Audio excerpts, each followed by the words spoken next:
Hi, this is Bob from Hobby Concepts, and today I'm back with Volume 9 of the Beier Masterclass. And I've got my SFR1 here, I got my computer and a radio, and today is advanced lighting. We've already gone through the basic sounds and the basic lighting.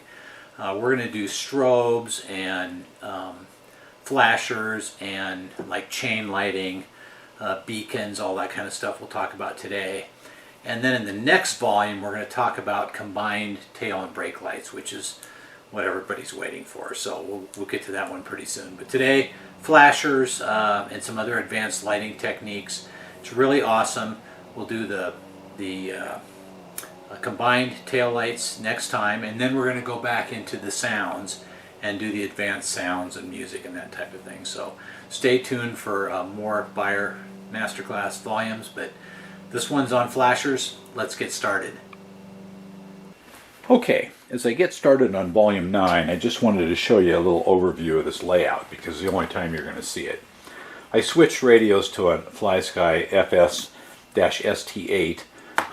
The FlySky FS-I6X I used in the other videos works just fine, but I'm actually going to be programming a truck as I go and wanted to use this radio. So it's hooked up with S-Bus just like the other radio was, and you can see that I've got a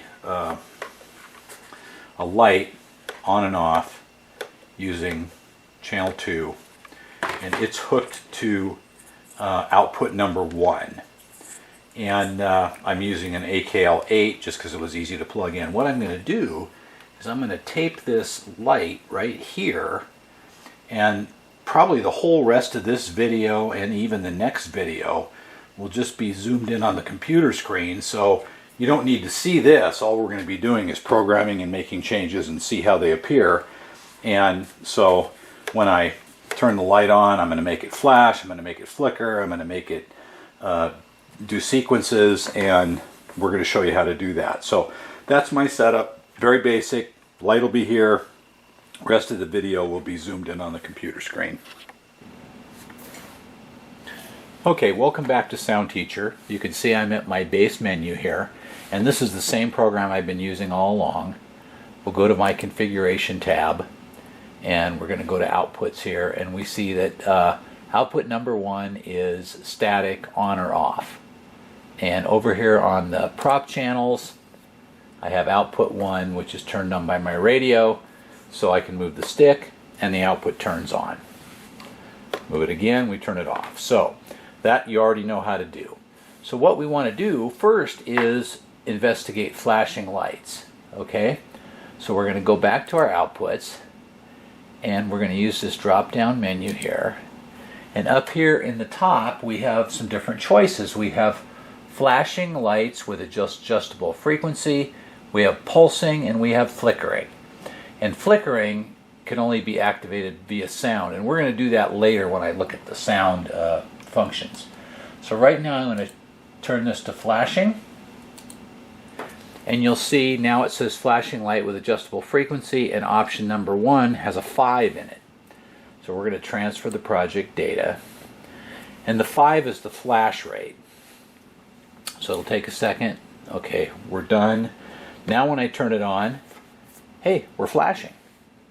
Okay, and you can see that the flash rate, let's change the flash rate to 25 to 5, transfer the project data, and it'll take a second to transfer here. Okay, and then we'll turn it on now, and now you can see that we have a completely different flash rate. We've really slowed it down. Super easy to do, and you can just adjust the flash rate by changing this number to whatever you want. Let's put a 2 in there. Transfer the project data, and you can experiment with it. So easy. Once you have your basic setup, it's simply changing the numbers, and there it's flashing so fast you can barely see it. So that's pretty darn easy to do. Okay, let's turn it off here. We'll go back to outputs. We'll click the drop down menu, and we're going to go pulse. Okay, and click OK. and it says pulse. Pulse with adjustable length. Let's put 10 in there just for fun. And we're going to transfer the project data and see what pulsing looks like. Now you can have any function do this. It doesn't have to be, it could be a brake light. You could make a brake light pulse or flash. Okay, so now here's the pulsing. Okay, we changed to pulse up here. We've got the frequency set to 2, and that's the pulse length, okay? So basically that's how long it turns on. And I guess you'd use this for a light you just wanted to flick on once in a while. All projects transferred. I'll flip the switch and you can see that my light went on for just the amount of time that we set here. If we can set it to, let's see, 20. Transfer project data. I'm not sure why I'd use this, but it's available. If you just want a light to come on for a minute. Okay, it's transferred. Now see, it's on for a lot longer, and then it goes off. And while it's on, it has a pulse effect, okay? So let's change it to longer. Let's change it to 50. That's what's great about this system, is you can just make changes, test them, and move on. And it transfers very quickly when you're not transferring sound files. Okay, so now we've got it turned on, it stays on longer, and off. So that's what pulse is. Now, the other question I get is, how do I make it do something that's variable, like flash, flash, stop, flash, flash, stop? Okay, I'm going to show you how to do that. Alright, so let's talk about making this flash in a sequence. We're going to go to configuration, and we're going to go over here to function sequence, and up pops this box. Now you can have up to 10 steps, and you can have it either turn on or turn off your LED. So we're going to start here by clicking this box, and we're going to use output 1, because output 1 is where our LED is plugged into. Okay, and we're going to turn it on for, and let's turn it on for 1 second. Okay, now that's 0.9. We'll turn it on for 1.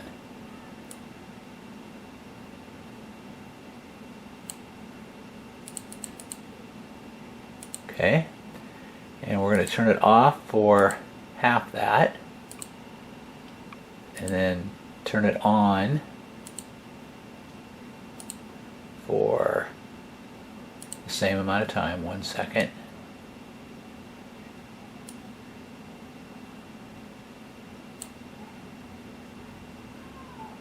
Point 1, sorry, 0.1. Okay, and then we're going to turn it off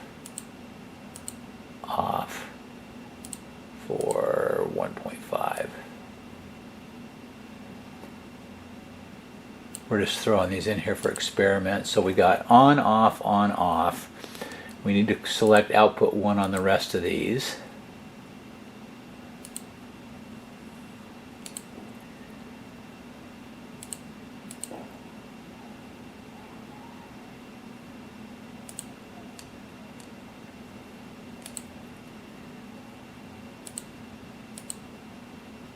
Okay, output 1.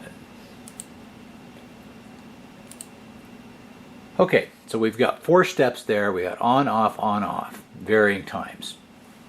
And you could play with these and do whatever you want. Now I want this to repeat over and over again. And there's 4 total steps. So in the steps I'm going to put 4.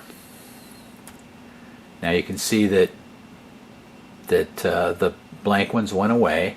And we're going to click loop. Okay, loop means it's going to do it over and over again in a loop. So now we have to go back to our prop channel, and where it says output 1, we have to drop it down, and we have to go function sequence 1. And And you can see you can have up to 8 different function sequences. We're going to click OK, and we're going to transfer the data. Now, what will happen is, hopefully, we'll flip our radio on, and so now we have flash flash with a pause. And it's just as simple as that. You can do, you know, triple flash, longer pauses, quicker flashes, longer flashes. I kind of just picked up what I would see as a normal double flash. And you can set up these output sequences to do any kind of flash rate like that. And as you can see, it's pretty simple.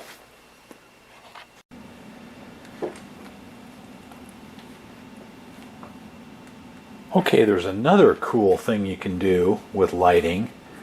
Function sequences to do one light and flash it on and off any way you want. But what if you want to do a bunch of lights? Okay, so I've got some here, and what if I wanted them to go like back and forth like on the Knight Rider car, flash in sequence? How do you do that? Okay, what I've done is I've taken my AKL8 and I've put a red light on outputs 2, 3, 4, and 5. 2, 3, 4, and 5, and I marked them here. So I'm going to show you how to make these lights chase. I'm going to tape these up so you can see them, and then we'll go through the what's called the output function. Remember, this one is called a function sequence, and they also have an output function. So let me tape those up. I'll be right back. All right, so let's go with our output sequence. Now, this is really cool. You can see that one of these is on. That's because it's the brake light on output 2. We'll go back here to our configuration, outputs, and you can see that I have the brake light is on 2. Okay, and I actually have hazard lights or turn signals on 3 and 4. So I'll turn those off.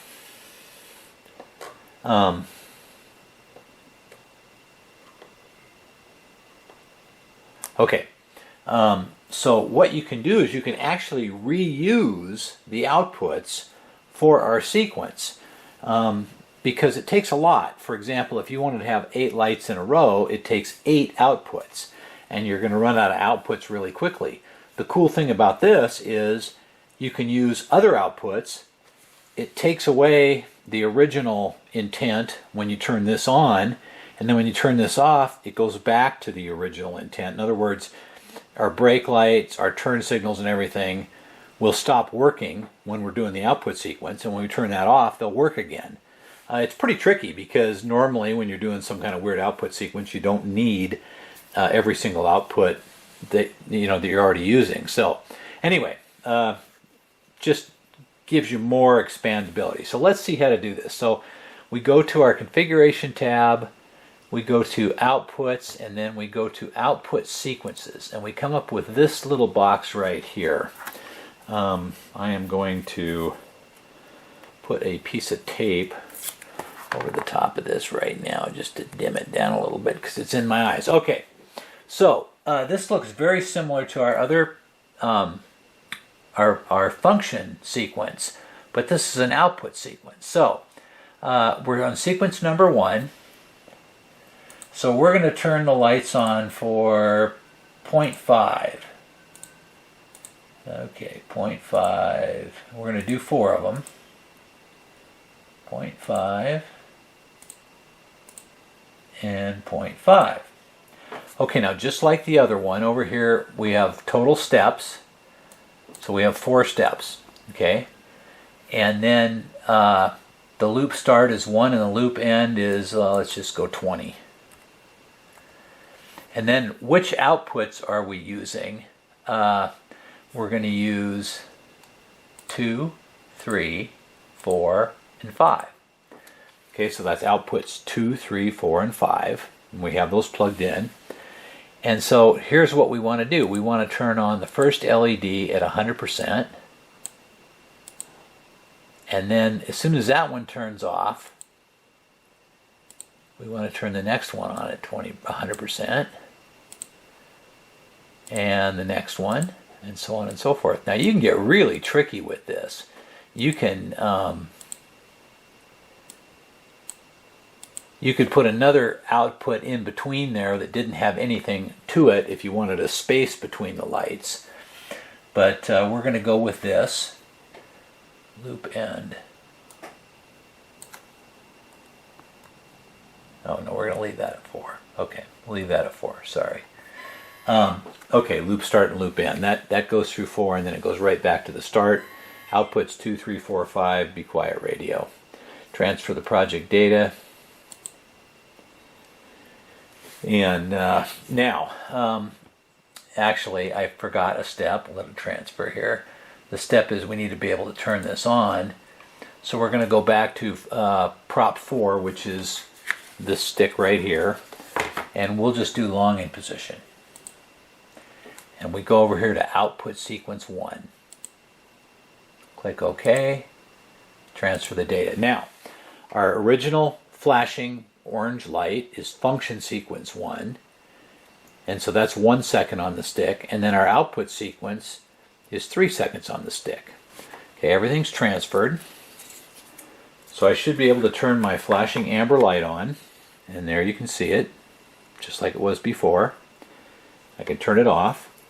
You can see that my brake light's on, but now when I turn on my chasers, it's 3 seconds. Oh yeah, just like that. Boy, you can play with this thing for like hours to figure out what kind of cool lighting you want. For example, on a rotating beacon, you just put 3 lights and you put them in order and it just chases around. How cool is that? Or 5 or whatever. You can, look at how cool that is. Now, I've only got it going one direction, but I could go back and forth. You can see how it works. Pretty straightforward. I've only got 4 hooked to it. I can hook 8. I could have up to 8, or let's see, how many different output functions can I have? Up to 8 of them. And you can double up the bulbs. So for example, I could use 2, 3, 4, and 5 again for another output and turn this one off and turn that one on. You know, this thing will run several hundred LEDs. And so you could do all kinds of crazy sequences with it. But that's how you do the and then we'll turn. Now see, our brake light of course is not working. We'll turn this off. Our brake light's back. Our hazard lights are back. We'll turn the function sequence on again, and it turns those lights off and just uses the same outputs. So very versatile, great way to get special effects. Oh my gosh, how cool is that? So we'll get that turned off. Let's see here, 1, 2, 3. There we go. Okay, that's how outputs work, output sequences. So I'm going to end volume 9 here. We learned how to do flashers, including just a simple flasher or a flasher that operates in a sequence. And we learned how to do output sequences, so we can do kind of cool special effects, and how to just do normal flashers. So those are some of the special lighting effects that you can do with the Beier SFR1. Now in the next one, volume 10, I'm going to answer the questions that I get most often, and that's combined tail lights. Can you combine one bulb into tail lights and turn signals and brake lights, or just, you know, brake lights and turn signals, and how do you do it and how do you adjust it? So volume 10, the whole thing will be about combined tail lights. And then after that, we're going to dive back into the sound part and do the special sounds in volumes, what'll be 11 and 12. So we're going to continue with our Beier Masterclass. I hope this is helpful. Please give me a thumbs up, please, and please subscribe. If you're into the Beier electronics, I hope to cover every topic. If you've got a question, put it in the comments, and I'll try and get to it in one of the future ones. If you're watching this in another country, you can turn on, hopefully, the captions and get it in your language. I think YouTube does that. So, there you go. Beier Masterclass, Volume 9. We'll see you next time. Thanks for watching.